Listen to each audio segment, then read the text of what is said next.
How's it going? You guys talked to Maisie? Yep. Scandal? So, what can you tell us about this messed up timeline that you guys have gotten yourself into? What I can tell you about what we shot is minimal. What I can tell you where it's going is none. I barely know anything about Where do you want it to go?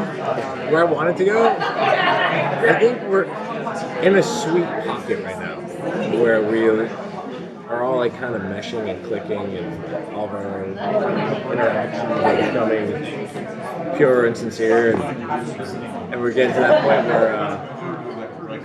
where like the good stuff can happen. And like right now we're set up for the good stuff.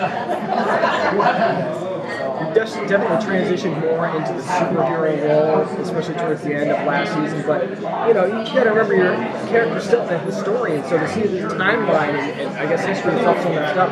How is that affecting? Well, that renders everything he knows useless. Once we destroy time, Nate only has steel.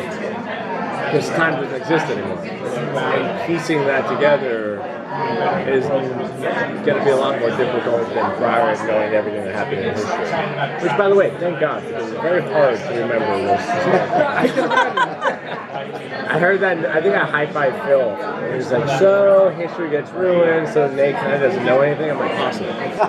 Let him turn to steel. We're getting that return of Damian Jones in season 1. It's actually I'm sure giving that's what it is. I don't know anything about it. We were on panel today, and Mark asked Dom about episode 3, the comment on episode 3, and Dom's like, I haven't read it. None of us received it yet. So Mark's like, oh, you guys haven't got it yet. So like we're in the we're still plugging along very, very, very well.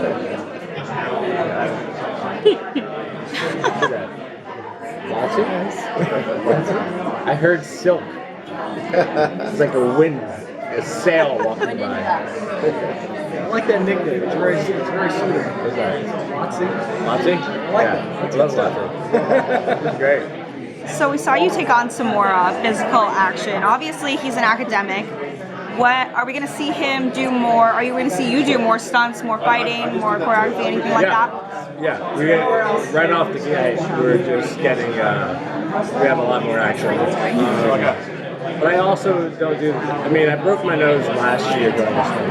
I posted on Instagram. Oh my God! You should see it. Brandon's double gets pulled out by a wire from like a steel. But for whatever reason, he threw his hand forward. When he threw his hand forward, he was in the Atom suit. Or cracking across the nose. So are we going to see any more of your character moving in the romance department? Where is that going to be going this Well, season? I shot a fair amount with Maisie so far this season. So an episode and a half. Outside of that, it's up to Mark and Phil. And what about some of your interactions with some of the other shows in your universe? Have you had any thoughts about who you would love to have scenes with? Who you would in the whole, the universe. You know, Melissa's such a special energy to be. I know everybody said Melissa. Yeah, pretty much. Yeah,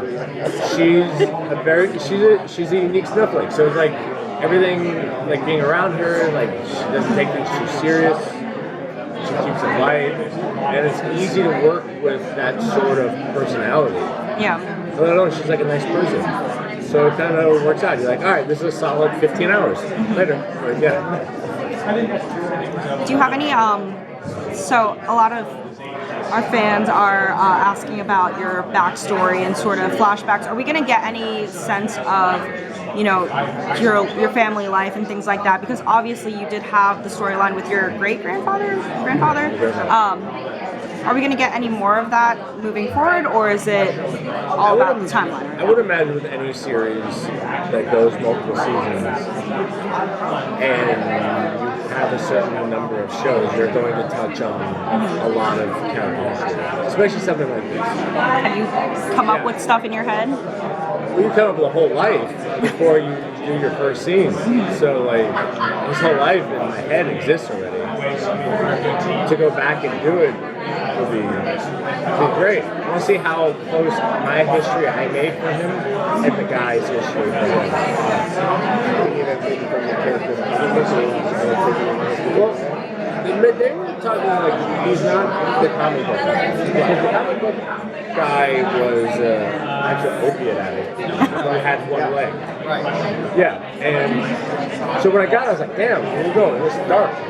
And I wrote Mark, like a heavy email. I was like, hey guys, like, how deep are we taking this? Like, how far are we going? And they're like, yeah, don't pay attention. I was just like, okay.